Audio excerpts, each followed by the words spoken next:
Hello friends, I am Aditya from Aditya coaching centre. इस समय हम लोग क्लास 11th की फिजिक्स पढ़ रहे हैं, जिसमें हम लोगों ने कल एरर एनालिसिस के बारे में पढ़ा था कि एरर क्या होती है, त्रुटि क्या होती है, त्रुटि कितने प्रकार की होती है। और आज का जो हमारा टॉपिक है वह है त्रुटियों की गणना। क्योंकि मैंने आपको पहले भी बताया था कि इस चैप्टर में या इस टॉपिक में ज्यादातर आपसे न्यूमेरिकल पूछ जाते हैं। तो न्यूमेरिकल में आपको कैलकुलस करना पड़ेगा, यानी कि गणना कैसे की जाती है। हम ये जान लें कि त्रुटियों की गणना क्या होती है, गणना कैसे की जाती है। तो हमारा आज का जो टॉपिक है वो है त्रुटियों की गणना। त्रुटियों की गणना।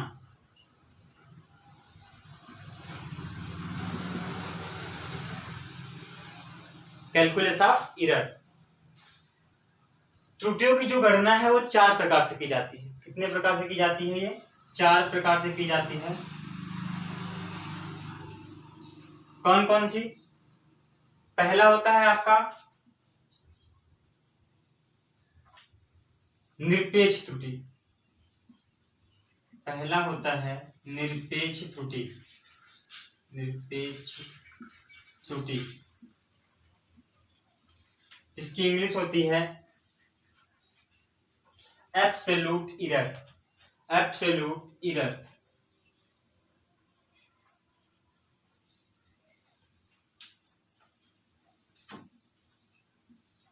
एब्सोल्यूट एरर आप लोग इंग्लिश में लेके चलिएगा साथ में। दूसरा होता है आपका माध्य निरपेक्ष त्रुटि। माध्य निरपेक्ष त्रुटि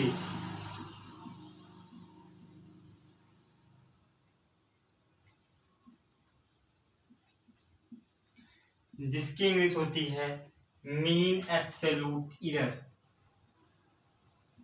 मीन एब्सोल्यूट एरर। तीसरा होता है आपका सापेक्ष त्रुटि। सापेक्ष त्रुटि। सापेक्ष त्रुटि या भिन्नात्मक त्रुटि। सापेक्ष अथवा भिन्नात्मक त्रुटि। इसकी इंग्लिश होती है रिलेटिव एरर।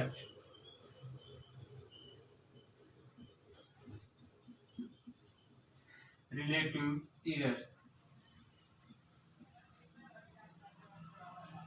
चौथा और अंतिम, चौथी त्रुटि जो होती है वो होती है प्रतिशत त्रुटि। क्या होती है? प्रतिशत त्रुटि।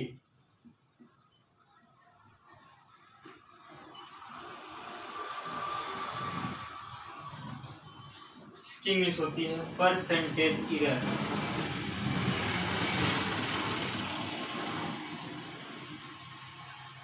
Percentage error. हाँ तो बच्चों, हम पढ़ रहे हैं त्रुटियों की गणना। त्रुटियों की गणना कैसे की जाती है? तो हम कह सकते हैं कि त्रुटियों की गणना 4 प्रकार से की जाती है। पहला होता है आपका निरपेक्ष त्रुटि, जिसकी इंग्लिश होती है एब्सोल्यूट एरर। दूसरा होता है माध्य निरपेक्ष त्रुटि, जिसकी इंग्लिश होती है मीन एब्सोल्यूट एरर। चौथा होता है आपका सापेक्ष अथवा भिन्नात्मक त्रुटि। चाहे हम इसको सापेक्ष त्रुटि भी कह सकते हैं या हम भिन्नात्मक त्रुटि भी कह सकते हैं। तो तीसरा जो हमारा है वो है सापेक्ष अथवा भिन्नात्मक त्रुटि, जिसकी इंग्लिश होती है रिलेटिव एरर। चौथा होता है आपका प्रतिशत त्रुटि, जिसकी इंग्लिश होती है परसेंटेज एरर।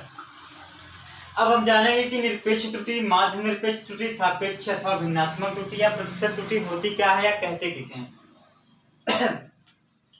अगर मैं आपको एक एग्जांपल दूं, अगर आपसे कोई पूछता है कि इस मार्कर की लंबाई क्या है, मान लीजिए कि इस मार्कर की जो वास्तविक लंबाई है वो है 4 सेंटीमीटर। मान लीजिए कि आपके पास एक मार्कर है या कोई भी वस्तु है, उस वस्तु की जो लंबाई है वो कितनी है, 4 सेंटीमीटर। यानी हमारे पास है वास्तविक लंबाई, रियल वैल्यू, वास्तविक लंबाई, वास्तविक लंबाई। लंबाई को हम किससे दिखाते हैं, एल से। ये है हमारे पास 4 सेंटीमीटर या 4.0 सेंटीमीटर। ठीक, अब हम इस मार्कर का प्रयोग करते हैं। प्रयोग करने के बाद हमें ये मिलता है कि इस मार्कर की जो लंबाई है वो 4.2 सेंटीमीटर है। कितनी है, 4.2 सेंटीमीटर। 4.2 सेंटीमीटर क्या है ये? यह है प्रायोगिक मान। क्या है, प्रायोगिक मान, प्रैक्टिकल वैल्यू, प्रायोगिक मान। हमारी बातों को ध्यान से समझते चलिएगा। प्रायोगिक मान। अच्छा, इसको भी हमने किसमें नापा है, लंबाई में। तो चूंकि हम वास्तविक लंबाई को एल से रिप्रेजेंट किए हैं, तो प्रायोगिक लंबाई को हम किससे कर देते हैं, L1 से रिप्रेजेंट कर देते हैं। अब अगर आपसे कोई पूछता है कि निरपेक्ष त्रुटि या एब्सोल्यूट एरर कहते किसे हैं, तो आप उसे बहुत ही आसान तरीके से बता सकते हो कि प्रायोगिक मान और वास्तविक मान, प्रायोगिक मान और वास्तविक मान। यहां लंबाई नहीं, यहां मान रहेगा, मान।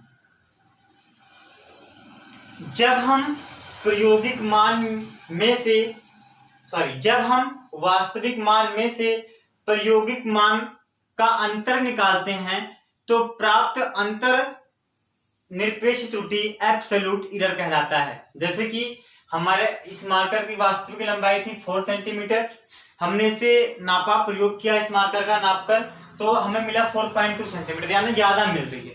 लंबाई ज्यादा भी हो सकती है, कम भी हो सकती है। तो हमने कहा कि जब वास्तविक मान में से हम प्रायोगिक मान को क्या कर लें, अंतर निकाल लें या घटा लें। अगर हम 4.0 में से 4.2 निकालते हैं, तो हमारे पास कितना बचेगा, -0.2। क्या मिलेगा, -0.2 सेंटीमीटर। तो ये जो निकल के आ रहा है, ये क्या होगा आपका, ये त्रुटि कहलाएगी। कौन सी त्रुटि कहलाएगी, निरपेक्ष त्रुटि या एब्सोल्यूट एरर कहलाएगा। अब बात करते हैं कि माध्य निरपेक्ष त्रुटि यानी कि मीन एब्सोल्यूट एरर किसे कहते हैं, या मीन एब्सोल्यूट एरर क्या होता है, हम इसके बारे में जानेंगे।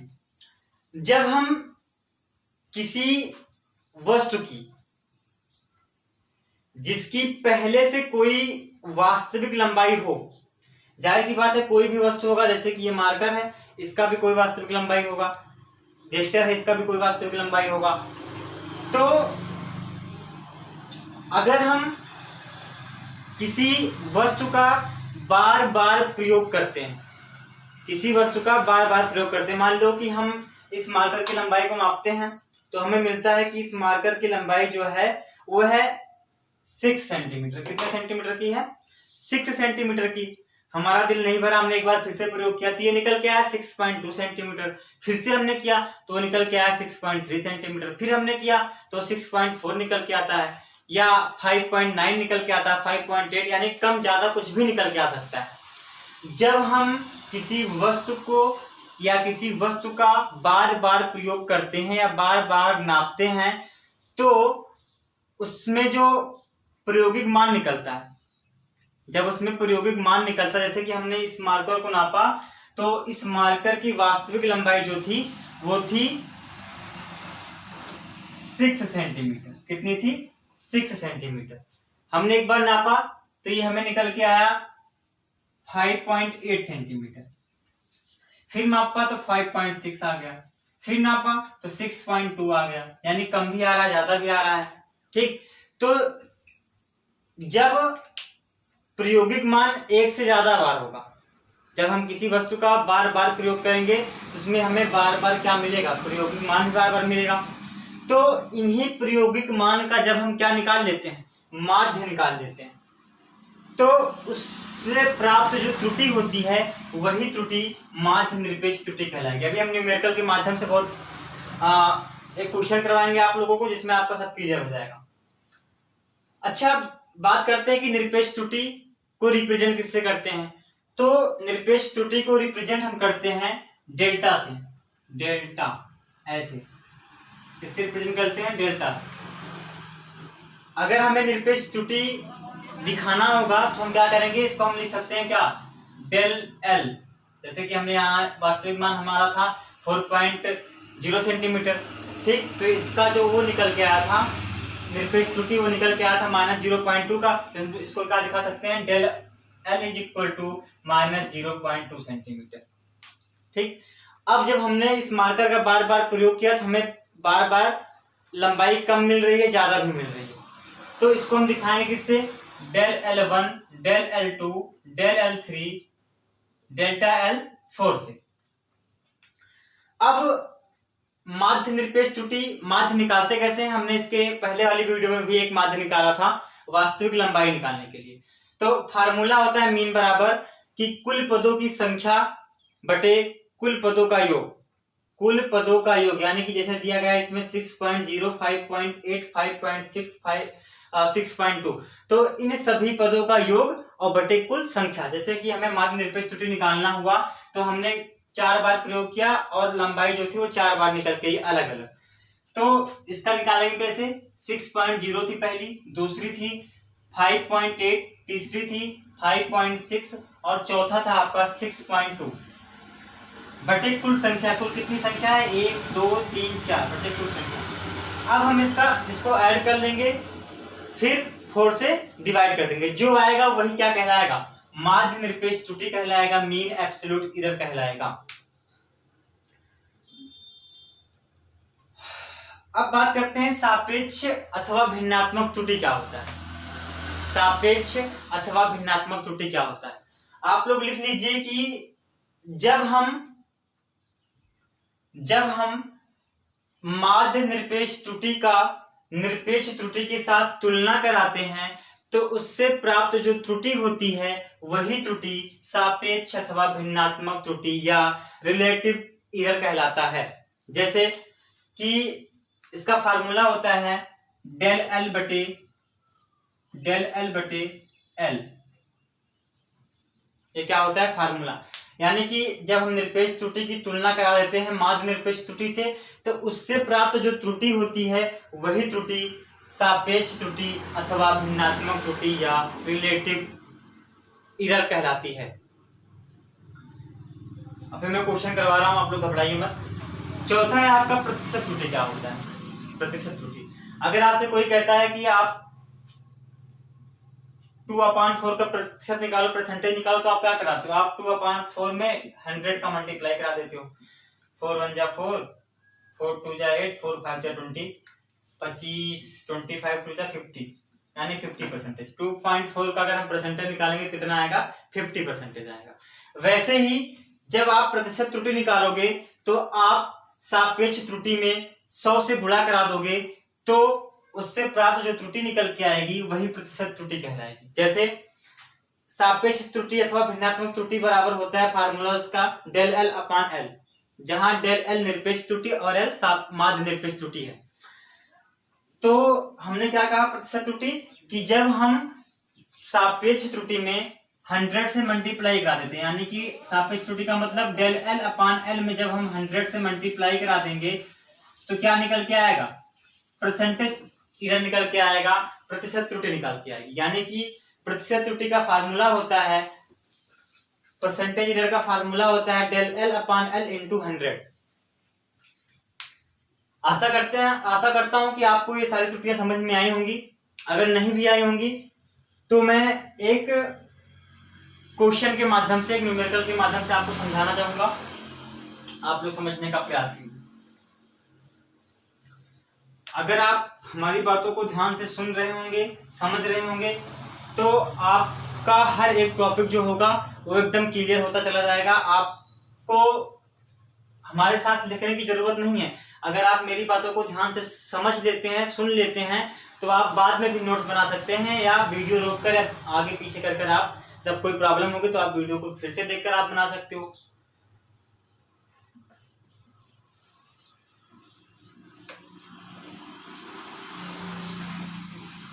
क्वेश्चन है, क्या है? क्वेश्चन है। क्वेश्चन लिखिए आप लोग। किसी वस्तु या किसी क्षण लिखिए। किसी क्षण की लंबाई क्रमशः 4.2 सेंटीमीटर, कितना? 4.2 centimetre, 4.2 centimetre, 4.4 centimetre, 4.6 centimetre, 4.8 centimetre है। आप लोग लिखिएगा कि किसी छड़ की लंबाई 4.2 सेंटीमीटर, 4.4 सेंटीमीटर, 4.6 सेंटीमीटर और 4.8 सेंटीमीटर है। इस छड़ की या इस छड़ का निरपेक्ष त्रुटि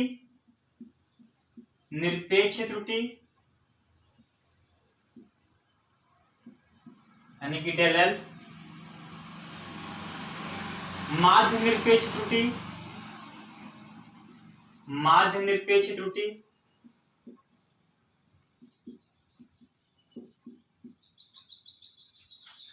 सापेक्ष अथवा भिन्नात्मक त्रुटि,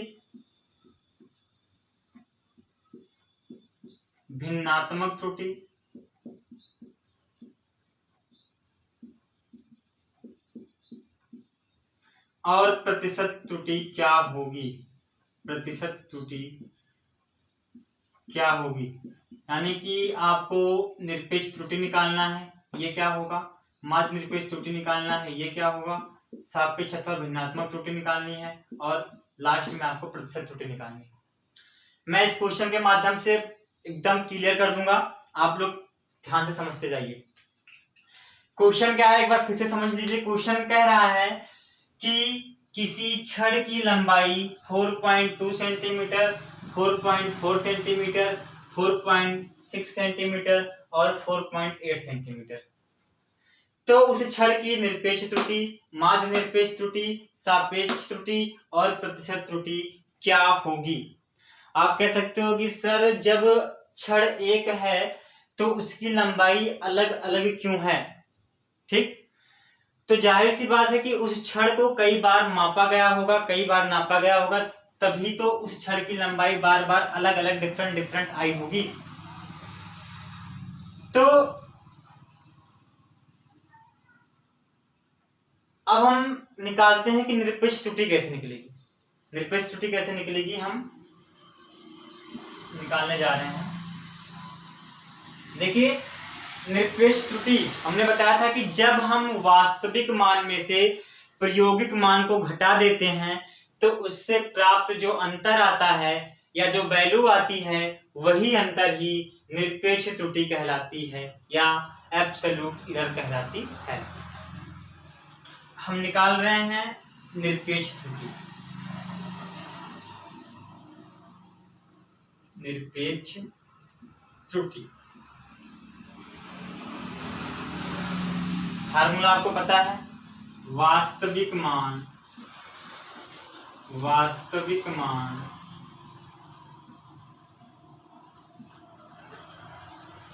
और प्रायोगिक मान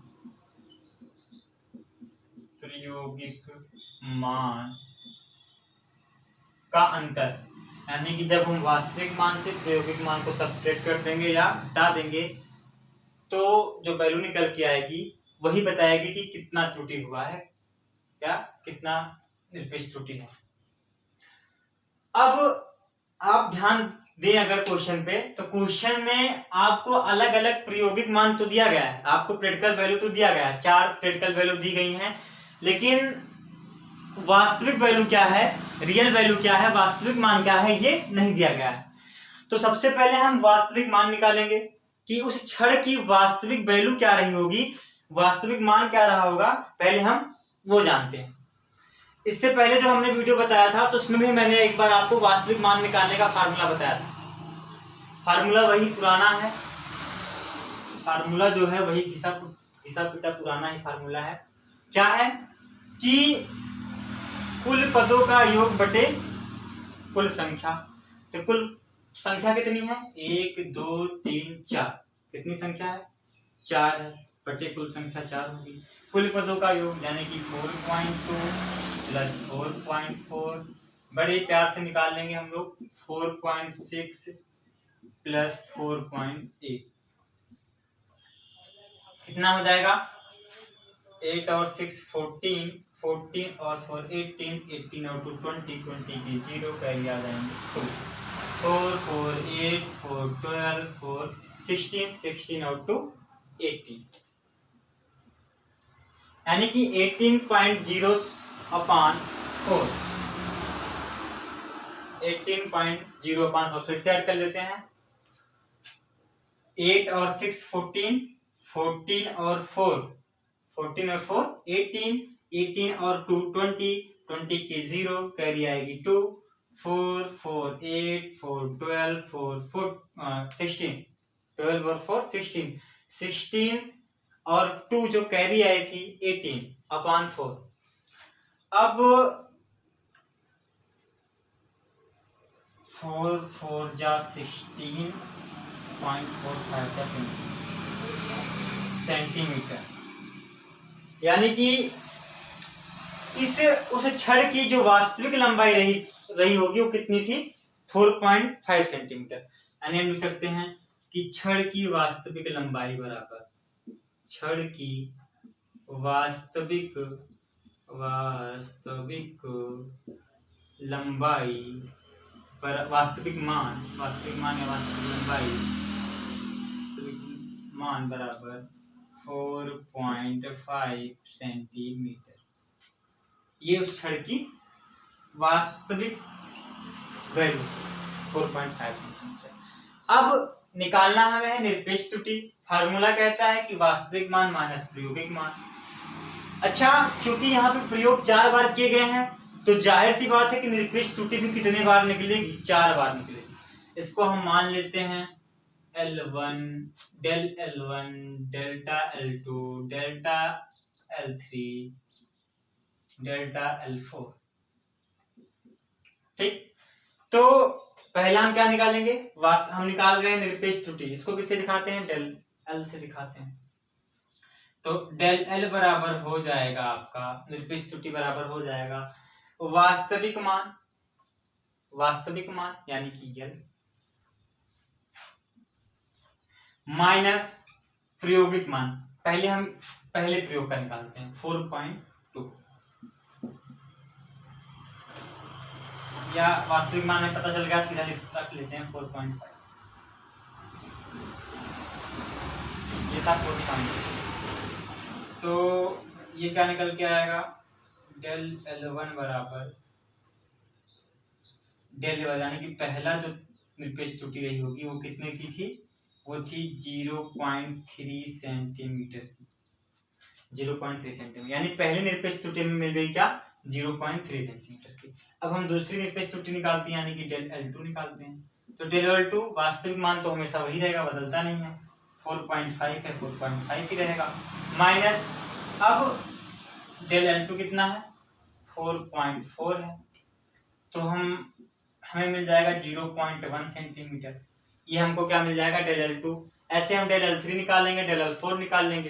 ठीक, तो इस तरीके से हम क्या निकालते हैं? निरपेक्ष त्रुटि निकालते हैं। आपको एकदम क्लियर हो गया होगा। अब निकालना हमें दूसरा क्या है? माध्य निरपेक्ष त्रुटि, यानी कि मीन एब्सोल्यूट एरर निकालना है। तो वो कैसे निकालते हैं आइए जानते हैं। हमें निकालना क्या है? अब हमें निकालना है माध्य निरपेक्ष त्रुटि, यानी कि मीन एब्सोल्यूट एरर।